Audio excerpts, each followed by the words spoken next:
Lundi, cela fera un an, jour pour jour, que Lina a disparu. L'adolescente de 15 ans n'a toujours pas été retrouvée.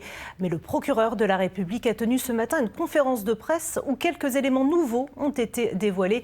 Loïc Scheffer, bonsoir. Vous êtes devant le tribunal judiciaire. Qu'a-t-on appris de neuf ce matin ?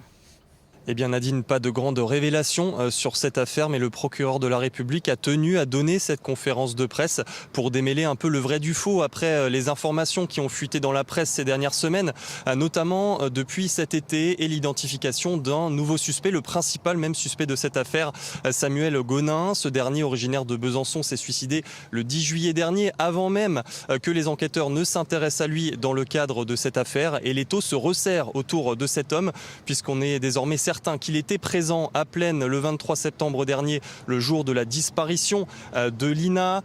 Des vidéos l'attestent, ainsi que des éléments de géolocalisation. Et puis surtout, l'ADN de la jeune fille a été retrouvé dans la voiture volée qu'il conduisait et qui a été retrouvée dans le sud de la France. Son ADN ainsi que des effets personnels comme son sac à main ou ses écouteurs.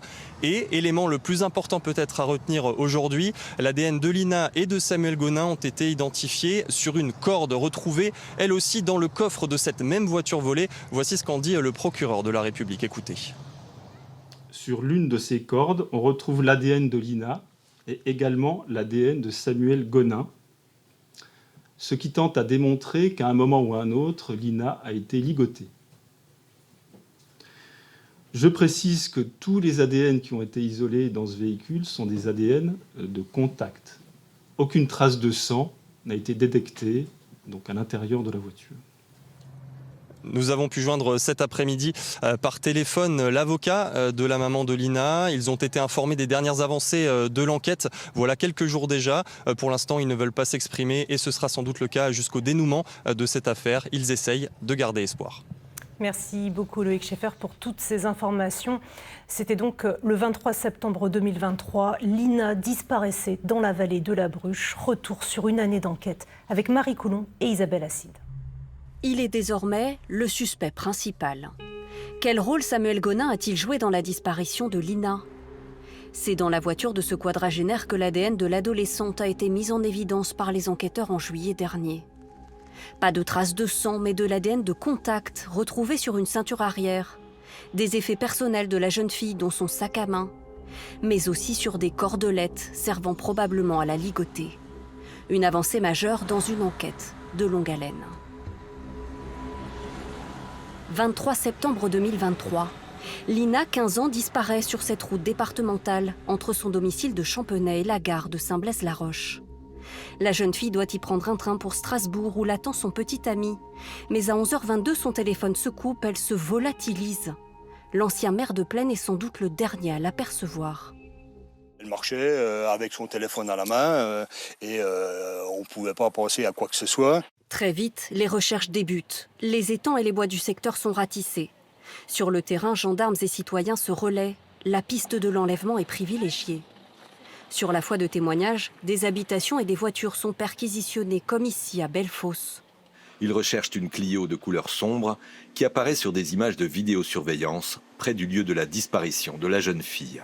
Des levées de doute sans résultat. La mère de Lina crie son désespoir à la France entière.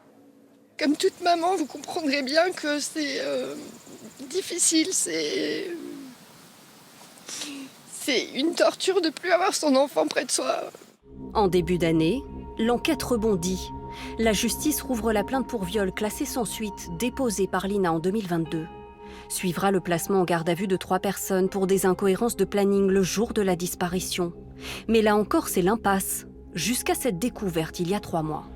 Le profil génétique de la jeune fille a été mis en évidence dans une voiture volée, une voiture repérée dans le sud de la France. Une Ford Puma, conduite par Samuel Gonin, filmée en septembre 2023 sur la départementale empruntée par Lina, 2 minutes avant qu'elle ne s'évapore.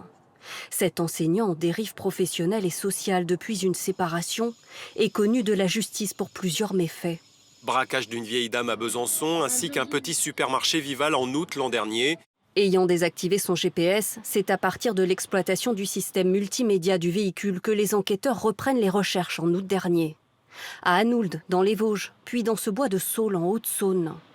Le jour de la disparition, entre l'Alsace et Besançon, Samuel Gonin y a marqué de longues pauses. Pour autant, aucune trace de Lina. L'homme ne peut pas faire face aux enquêteurs. Dans l'attente de son procès pour vol, il est retrouvé pendu à son domicile le 10 juillet, laissant ces quelques mots. J'ai perdu mon honneur, ma dignité, mon humanité. Je dois partir.